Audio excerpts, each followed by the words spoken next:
नमस्कार। मैं राजनीतिक परिवार में पैदा हुआ। जब मैं छोटा सा था 1980 में प्रियंका और मैं घर में लेई बनाते थे, रात को निकलकर पोस्टर चिपकाते थे। चुनाव समझता हूं। 20 साल से मैं स्वयं चुनाव लड़ रहा हूं। पोलिंग कैसे होती है, पोलिंग बूथ कैसे मैनेज किया जाता है, वोटर लिस्ट, फॉर्म 17, ये सब मैं गहराई से समझता हूं। कुछ समय पहले हमें दाल में काला लगा। चुनाव के नतीजे आते थे, मूड एक तरीके का होता था, रिजल्ट दूसरे तरीके का। मुझे याद है उत्तराखंड में हम चुनाव हारे। बाद में मैंने कैंडिडेट से पूछा कि जहां रोड शो हुआ था वहां जाके देखिए हमें कितने वोट मिले। हजारों लोग आए थे, पोलिंग बूथ में किसी ने वोट नहीं किया। यह असंभव था, यह हो ही नहीं सकता। उसके बाद छत्तीसगढ़ और मध्य प्रदेश के रिजल्ट, हमें लगा कुछ ना कुछ गलत हो रहा है। 2018 में मध्य प्रदेश में चुनाव होता है, हम जीतते हैं। हमारी सरकार चोरी हुई थी। 2023 में चुनाव होता है, मैंने अपने आंखों से भारत जोड़ो यात्रा में देखा, भयंकर एंटी इनकम्बेंसी, और हमें 65 सीट मिलते हैं। इम्पॉसिबल, हो ही नहीं सकता। और फिर महाराष्ट्र में पहली बार हमें सबूत मिला। विधानसभा और लोकसभा के बीच में जादू से नए वोटर आते हैं, और जहां भी इन नए वोटर्स ने वोट किया वहां वोट बीजेपी को गया। महाराष्ट्र चुनाव के बाद जब हमें डाउट हुआ, हमारे गठबंधन के सारे नेताओं ने प्रेस कॉन्फ्रेंस किए और हमने इलेक्शन कमीशन से कहा कि आप हमें वोटर लिस्ट दीजिए, वीडियो रिकॉर्डिंग दीजिए। इलेक्शन कमीशन ने मना किया। ना उन्होंने हमें वोटर लिस्ट दी और ना उन्होंने वीडियो रिकॉर्डिंग दी। डाउट हुआ, क्यों नहीं दे रहे, क्या कारण है? तो हमारे दिमाग में सवाल उठा, क्या इलेक्शन कमीशन बीजेपी की मदद कर रहा है? क्या इलेक्शन कमीशन ही इलेक्शन को चोरी करवा रहा है? इसके बाद हमने एक टीम सेटअप की और हमने उन्हें कहा कि आप जाइए, एक कंस्टिट्यूएंसी में जाके ढूंढिए, सच्चाई ढूंढिए, किस प्रकार से चीटिंग की जा रही है, किस प्रकार से यह काम किया जा रहा है और कौन कौन इस काम को कर रहे हैं। सबसे महत्वपूर्ण बात यह है कि इलेक्शन कमीशन डिजिटल डेटा नहीं देता है, फिजिकल डेटा देता है। मतलब लाखों कागज में वोटर लिस्ट दे देगा, मगर डिजिटल वोटर लिस्ट किसी को कभी नहीं देता है। क्यों नहीं देता? कारण क्या है? कारण है कि अगर डिजिटल डेटा मिल जाए तो इलेक्शन कमीशन की सच्चाई पूरे देश को पता लग जाए। हमने टीम को बताया, मैंडेट दी कि आप जाके चेक कीजिए, आप 5-7 सीटों पे पता लगाइए कि चीटिंग हुई, और अगर हुई तो कैसे हुई। टीम ने हमें एक दिन बताया कि 5-7 सीटों पे काम किया ही नहीं जा सकता। क्यों? मैंने उनसे पूछा क्यों नहीं किया जा सकता।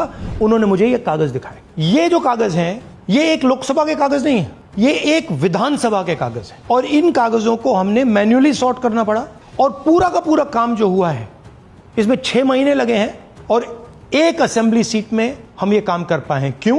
क्योंकि डिजिटल डेटा नहीं दिया जाता। अगर इलेक्शन कमीशन ने हमें डिजिटल डेटा दिया होता तो हम ये कार्रवाई पूरे देश में, हर लोकसभा में, हर विधानसभा में 15 मिनट में करके दिखा देते। हमारे पास अनलिमिटेड रिसोर्सेज नहीं है, इसलिए हमने ये रिसर्च सिर्फ एक लोकसभा में, एक विधानसभा सीट में की। मगर मुझ में अब पूरा भरोसा है कि ऐसी 100 से ज्यादा सीटें हैं हिंदुस्तान में।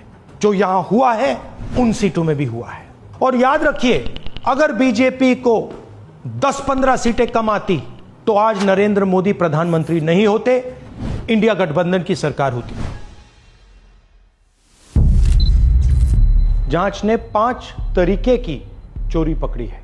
डुप्लीकेट वोटर, जिसका मतलब एक वोटर के नाम वोटर लिस्ट में अनेक जगह आ रहे हैं। फेक एड्रेस, मतलब एड्रेस है ही नहीं या फिर house number 0। Bulk voter in single address, मतलब एक छोटे से घर में 40, 50, 60 लोग रह रहे हैं। इनवैलिड फोटोज, छोटी सी फोटो है या फिर फोटो ही नहीं है, और वो जो छोटी फोटो है वो दिखती भी नहीं है। कौन है, किसका चेहरा है, नहीं पता लग सकता। Misuse of form 6। Form 6 first time voters के लिए होती है, मतलब जिनकी एज 18-20 साल की हो, मगर वोटर लिस्ट में 90 साल के लोग फॉर्म 6 का प्रयोग कर रहे हैं। चुनाव में 6,50,000 वोटर थे, उसमें से 1 लाख चोरी के थे। अब मैं आपको 5 उदाहरण देता हूं। यह देखिए, गुरकीरत सिंह डांग, इसका नाम 4 अलग अलग बूथों पे आता है। ये कैसे हुआ और क्यों हुआ? एक और उदाहरण, विशाल सिंह, वाराणसी में वोटर लिस्ट में नाम है और बेंगलोर में 2 बार वोटर लिस्ट में नाम आता है।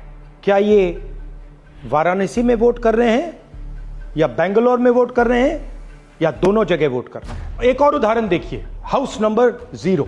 तो आपने कभी सुना है हाउस नंबर 0?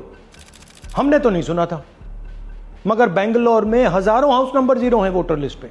हाउस नंबर 35 की कहानी सुनिए। छोटा सा घर है, ज्यादा से ज्यादा 4 लोग रह सकते हैं, मगर इस 35 में 80 लोग वोटर लिस्ट में रजिस्टर्ड है।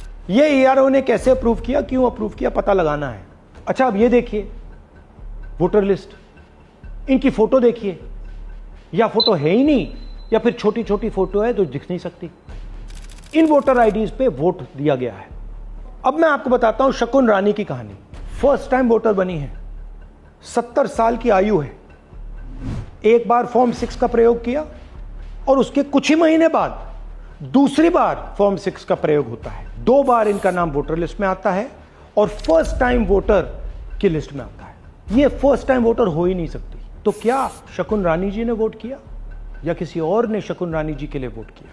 ये ही छुपाने के लिए सीसीटीवी का डेटा हमें नहीं दिया जा रहा है।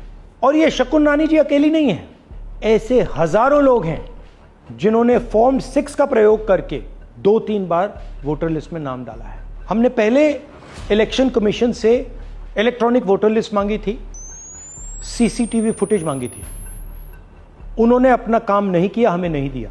फिर हमने अपना इन्वेस्टिगेशन कराया, आरटीआई भरे और हमारे पास डेटा आया। भाई और बहनों, सच्चाई यह है कि हिंदुस्तान में इलेक्शन कमीशन और बीजेपी मिलकर इलेक्शन चोरी कर रहे हैं।